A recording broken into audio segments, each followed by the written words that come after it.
Okay, we have game 5 here, and this is the one I thought I was most pleased with in terms of my own play.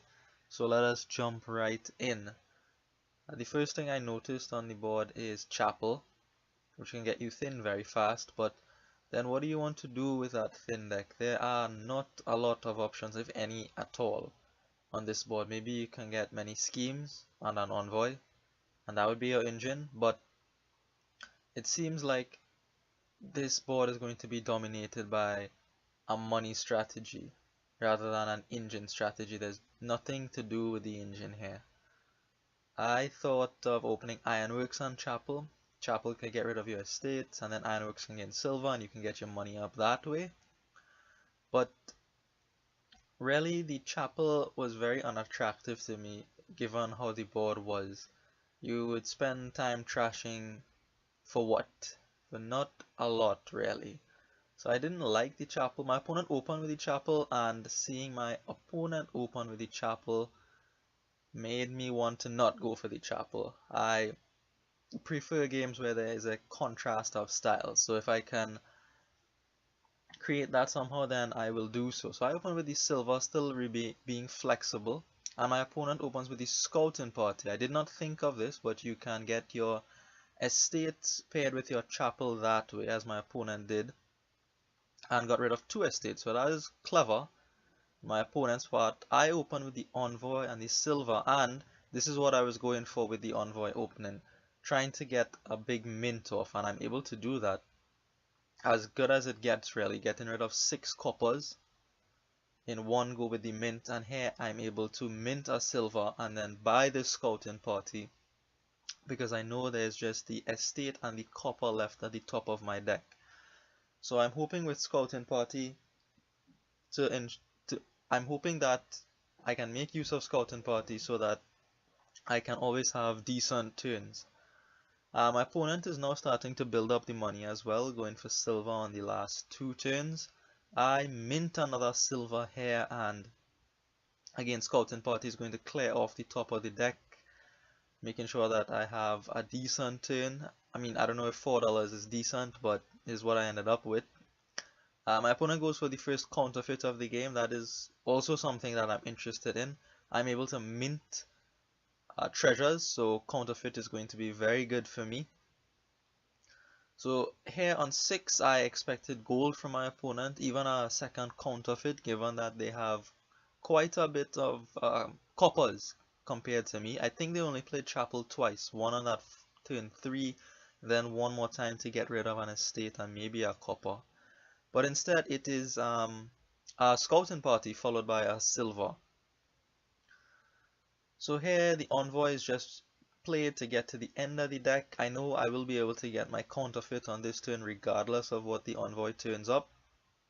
So I play it there, and I'm able to pick up my counterfeit. So looking in good order. 8 here I thought would have been a province for my opponent, but they're opting to build, which is probably better, going for a counterfeit and another silver. So pair of counterfeits for my opponent, and they have quite a bit of silver in their deck. Nobody has gold yet, which is I guess strange. I mean, if you're playing Envoy Big Money, you'd probably have gold by now. But anyway, this is what we're doing. I deny the counterfeit here on this Envoy to prevent my opponent from trashing with that.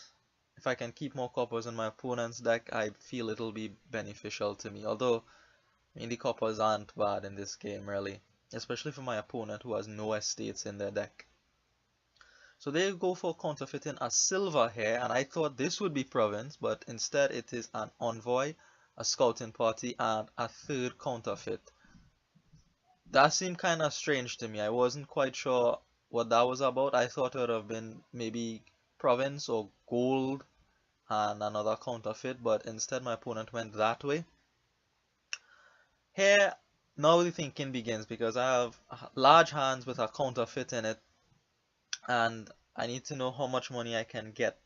In the end, I decide 11 is good enough, because what I can do with this, and this is my last turn of building, is buy a gold first, then buy a Scouting Party so I can top deck the gold, and then a silver. And from here on, I feel I have enough money to be able to go for provinces. So this is what I'm going to do from this turn onwards. Go for points where it is opportunistic. 10 for my opponent here.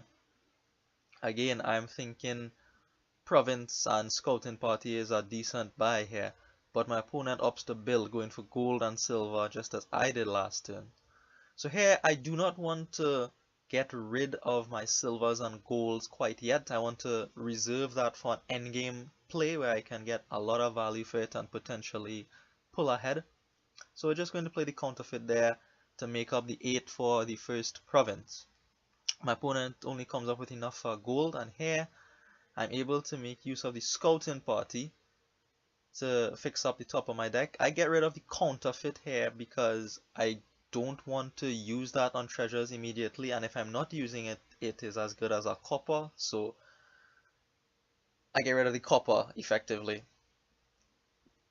Again, denying counterfeit here just to prevent my opponent from trashing. And this, when I saw 15 and 2 buys, my opponent trashed a silver and got this. If they trashed the gold, they would have gone to 16 plus and would have gone for double province. I thought that was the play, given that my opponent is 2 provinces in the back, and really I'm fixing up the top of my deck, so I'll probably be able to province 2.